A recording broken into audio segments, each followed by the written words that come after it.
मेरे प्यारे देशवासियों, नमस्कार। कोरोना के खिलाफ देश आज फिर एक बहुत बड़ी लड़ाई लड़ रहा है। कुछ सप्ताह पहले तक स्थितियां संभली हुई थी और फिर एक कोरोना की दूसरी वेव तूफान बनकर आ गई। जो पीड़ा आपने सही है, जो पीड़ा आप सह रहे हैं, उसका मुझे पूरा एहसास है।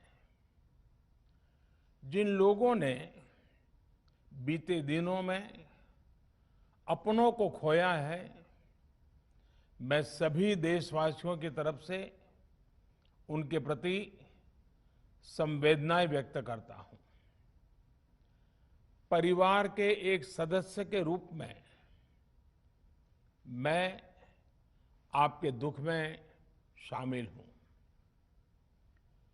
चुनौती बड़ी है, लेकिन हमें मिलकर अपने संकल्प, अपने हौसले और तैयारी के साथ इसको पार करना है। साथियों, अपनी बात को विस्तार देने से पहले मैं देश के सभी डॉक्टरों, मेडिकल स्टाफ, पैरामेडिकल स्टाफ, हमारे सभी सफाई कर्मचारी भाई बहन, हमारे एम्बुलेंस के ड्राइवर्स, हमारे सुरक्षा बल, पुलिसकर्मी, सभी की सराहना करूंगा। आपने कोरोना की पहली वेव में भी अपना जीवन दांव पर लगाकर लोगों को बचाया था। आज आप फिर इस संकट में अपने परिवार, अपने सुख, अपनी चिंता छोड़कर दूसरों का जीवन बचाने में दिन रात जुटे हुए हैं। साथियों, हमारे शास्त्रों में कहा गया है, त्याज्यम न धैर्यम विदुरेऽपि काले, अर्थात कठिन से कठिन समय में भी हमें धैर्य नहीं खोना चाहिए।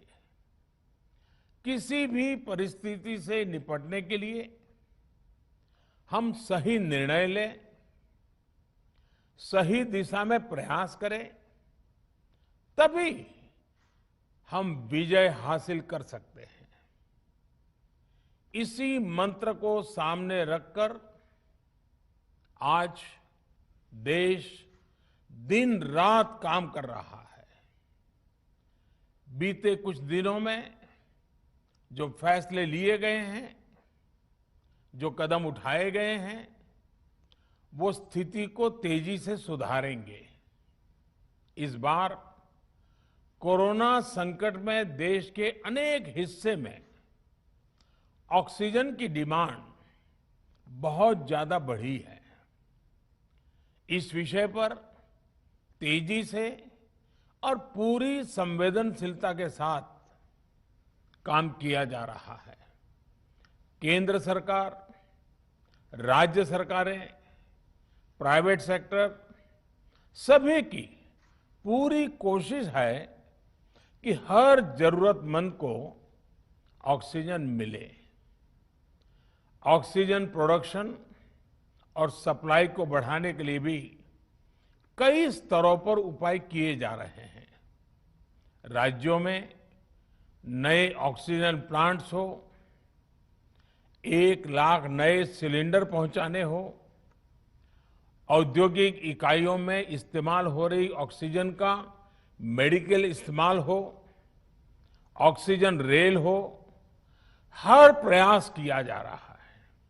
साथियों, इस बार जैसे ही कोरोना के केस बढ़े, देश के फार्मा सेक्टर ने दवाइयों का उत्पादन और बढ़ा दिया है।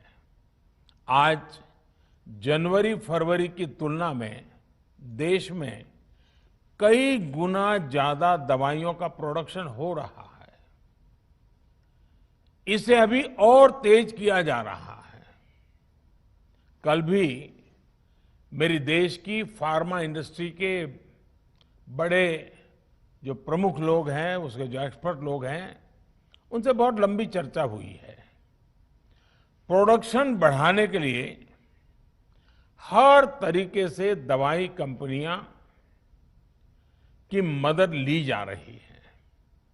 हम सौभाग्यशाली हैं कि हमारे देश के पास इतना बड़ा मजबूत फार्मा सेक्टर है जो बहुत अच्छी और तेजी से दवाइयां बनाता है। इसके साथ ही अस्पतालों में बेड की संख्या को बढ़ाने का भी काम तेजी से चल रहा है। कुछ शहरों में ज्यादा डिमांड को देखते हुए विशेष और विशाल कोविड हॉस्पिटल बनाए जा रहे हैं।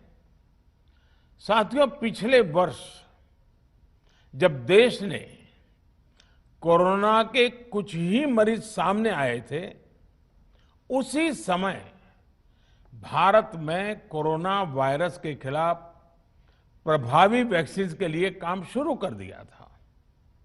हमारे वैज्ञानिकों ने दिन रात एक करके बहुत कम समय में देशवासियों के लिए वैक्सीन विकसित की है। आज दुनिया की सबसे सस्ती वैक्सीन भारत में है। भारत की कोल्ड चेन व्यवस्था के अनुकूल वैक्सीन हमारे पास है। इस प्रयास में हमारे प्राइवेट सेक्टर ने इनोवेशन और एंटरप्राइज की भावना का बेहतरीन प्रदर्शन किया है। वैक्सीन्स की अप्रूवल्स और रेगुलेटरी प्रोसेसेस को फास्ट ट्रैक पर रखने के साथ ही सभी साइंटिफिक और रेगुलेटरी मदद को बढ़ाया गया है। यह एक टीम एफर्ट है जिसके कारण हमारा Bharat 2 made in India vaccine के साथ दुनिया का सबसे बड़ा टीकाकरण अभियान शुरू कर पाया। टीकाकरण के पहले चरण से ही गति के साथ ही इस बात पर जोर दिया गया कि ज्यादा से ज्यादा क्षेत्रों तक, जरूरतमंद लोगों तक वैक्सीन पहुंचे। दुनिया में सबसे तेजी से भारत में पहले 10 करोड़, फिर 11 करोड़ और अब 12 करोड़ वैक्सीन डोज दिए गए हैं। आज कोरोना से इस लड़ाई में हमें हौसला मिलता है कि हमारे health care workers, frontline corona warriors और सीनियर सिटीजन्स के एक बड़े हिस्से को वैक्सीन का लाभ मिल चुका है। साथियों, कल ही वैक्सीन को लेकर हुए एक और अहम फैसला भी हमने किया है। 1 मई के बाद से 18 वर्ष के ऊपर के किसी भी व्यक्ति को वैक्सीनेट किया जा सकेगा। अब भारत में जो वैक्सीन बनेगी उसका आधा हिस्सा सीधे राज्यों और अस्पतालों को भी मिलेगा। इस बीच गरीबों, बुजुर्गों, निम्न मध्यम वर्ग के लोग, 45 वर्ष की आयु के ऊपर के व्यक्तियों के लिए केंद्र सरकार का जो वैक्सीन कार्यक्रम चल रहा है वो भी उतनी ही तेजी से जारी रहेगा।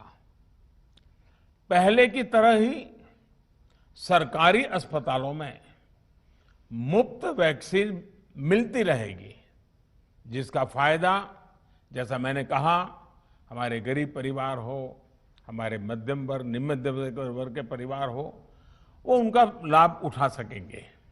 साथियों, हम सभी का प्रयास जीवन बचाने के लिए है, और जीवन बचाने के लिए तो है ही, प्रयास से भी ये है कि आर्थिक गतिविधियां और आजीविका कम से कम प्रभावित हो। प्रयास का तरीका यही रखा जाए।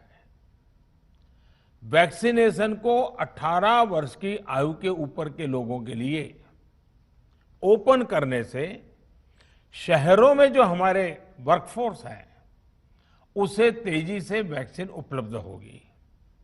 राज्यों और केंद्र सरकार के प्रयासों से श्रमिकों को भी तेजी से वैक्सीन मिले लगेगी। मेरा राज्य प्रशासन से आग्रह है कि वो श्रमिकों का भरोसा जगाए रखे।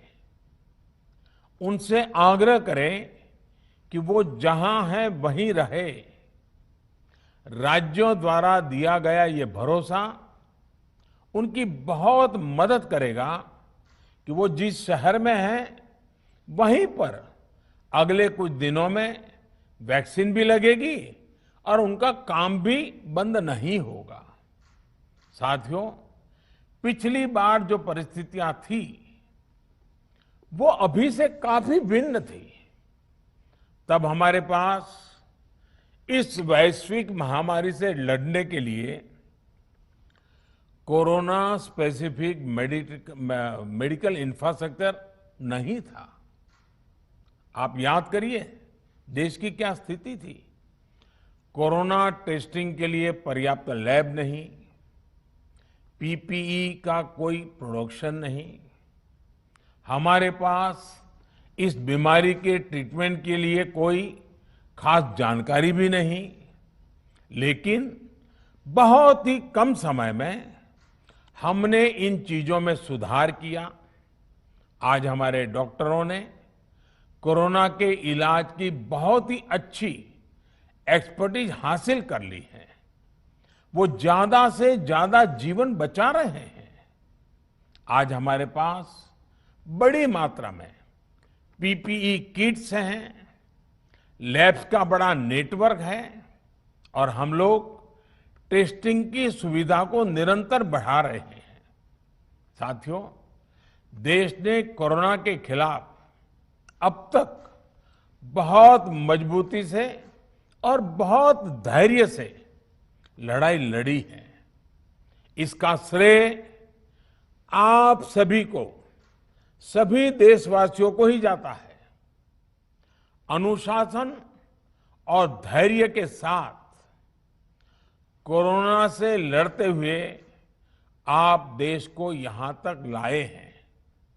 मुझे विश्वास है जन भागीदारी की ताकत से हम कोरोना के इस तूफान को भी परास्त कर पाएंगे। आज हम अपने चारों ओर देख रहे हैं कि कैसे कई लोग, कई सामाजिक संस्थाएं जरूरतमंदों तक मदद पहुंचाने में दिन रात जुटे हैं। दवाई पहुंचाना हो, खाने या रहने की व्यवस्था करनी हो, लोग पूरे मनोयोग के साथ काम कर रहे हैं।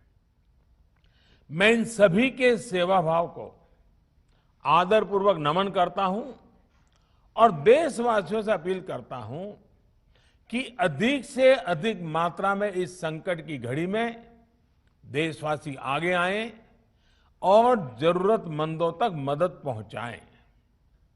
समाज के पुरुषार्थ और सेवा के संकल्प से ही हम ये लड़ाई जीत पाएंगे। मेरा युवा साथियों से अनुरोध है कि वो अपनी सोसाइटी में, मोहल्ले में, अपार्टमेंट्स में छोटी छोटी कमेटियां बनाकर कोविड अनुशासन पालन करवाने में मदद करें। हम ऐसा करेंगे तो सरकारों को न कभी कंटेनमेंट जोन लगाने की जरूरत पड़ेगी, न कर्फ्यू लगाने की जरूरत पड़ेगी और लॉकडाउन का तो सवाल ही नहीं उठता है, आवश्यकता ही नहीं पड़ेगी। स्वच्छता अभियान के समय देश में जागरूकता फैलाने के लिए मेरे बाल मित्रों ने बहुत मदद की थी। छोटे छोटे बालक, 5वीं, 7वीं, 8वीं, 10वीं में पढ़ने वाले, उन्होंने घर के लोगों को समझाया था, मनाया था। उन्होंने बड़ों को भी स्वच्छता का संदेश दिया था। आज मैं फिर अपने बाल मित्रों से एक बात विशेष तौर पर कहना चाहता हूं। मेरे बाल मित्र, घर में ऐसा माहौल बनाइए कि बिना काम, बिना कारण घर के लोग घर से बाहर न निकले। आपकी जीत बहुत बड़ा परिणाम ला सकती है। प्रचार माध्यमों से भी मेरी प्रार्थना है कि ऐसे संकट की घड़ी में वो लोगों को सतर्क और जागरूक करने के लिए जो प्रयास कर रहे हैं उसे और बढ़ाएं। इसके साथ ही इसके लिए भी काम करें कि डर का माहौल कम हो सके, लोग अफवाह और भ्रम में न आए। साथियों, आज की स्थिति में हमें देश को लॉकडाउन से बचाना है। मैं राज्यों से भी अनुरोध करूंगा कि वो लॉकडाउन को अंतिम विकल्प के रूप में ही इस्तेमाल करें। लॉकडाउन से बचने की भरपूर कोशिश करनी है और माइक्रो कंटेनमेंट जोन पर ही ध्यान केंद्रित करना है। हम अपनी अर्थव्यवस्था की सेहत भी सुधारेंगे और देशवासियों की सेहत का भी ध्यान रखेंगे। साथियों, आज नवरात्रि का आखिरी दिन है। कल रामनवमी है और मर्यादा पुरुषोत्तम श्री राम का हम सभी को यही संदेश है कि हम मर्यादाओं का पालन करें। कोरोना के इस संकट काल में कोरोना के बचने के जो भी उपाय है, कृपया करके उनका पालन 100% करिए। दवाई भी, कड़ाई भी, इस मंत्र को कभी भी भूलना नहीं है। ये मंत्र जरूरी है, वैक्सीन के बाद भी जरूरी है। रमजान के पवित्र महीने का भी आज 7वां दिन है। रमजान हमें धैर्य, आत्मसंयम और अनुशासन की सीख देता है। कोरोना के खिलाफ जंग जीतने के लिए अनुशासन भी, उसकी भी उतनी ही जरूरत है। जब जरूरी हो तभी बाहर निकले। कोविड अनुशासन का पूरा पालन करें। मेरा आप सभी से यही आग्रह है। मैं आपको फिर ये भरोसा देता हूं, आपके इस साहस, धैर्य और अनुशासन के साथ जुड़कर आज जो परिस्थितियां हैं उन्हें बदलने में देश कोई कोर कसर नहीं छोड़ेगा। आप सभी स्वस्थ रहें, आपका परिवार स्वस्थ रहे, इसी कामना के साथ मैं अपनी बात समाप्त करता हूं। आपका बहुत बहुत धन्यवाद। तो प्रधानमंत्री नरेंद्र मोदी का राष्ट्र के नाम संबोधन बहुत अहम था। कोविड की इस वक्त की परिस्थितियों के बीच प्रधानमंत्री आज आए और उन्होंने राष्ट्र को संबोधित किया और देश को भरोसा दिलाया कि जन भागीदारी से कोरोना की ये जो दूसरी वेव है, जिस